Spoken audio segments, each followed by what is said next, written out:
Chào mọi người, hôm nay thì mình sẽ vẽ bức tranh ngôi nhà của hai chị em Satsuki và Mei trong phim hoạt hình Hàng xóm của tôi là Totoro nha.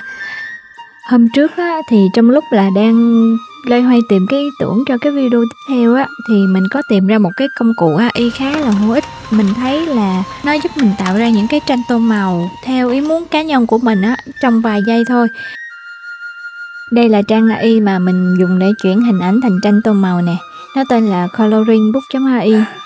Mình thấy web này khá là dễ sử dụng. Bạn chỉ cần up cái hình mà bạn muốn chuyển thành tranh lên rồi bấm nút chuyển. Thì trong vòng khoảng 10 giây thì đã có một cái bức tranh tô màu rồi. Nói chung là mình thấy ưu điểm của trang này là nó nhanh, nó tiện. Có thể chuyển cái hình ảnh theo yêu cầu cá nhân. Và mình có thể sử dụng miễn phí nữa. Còn nếu mà bạn có nhu cầu cao hơn á, thì có thể update lên. Chi phí mỗi trang nó cũng khoảng 0,1 đô thôi.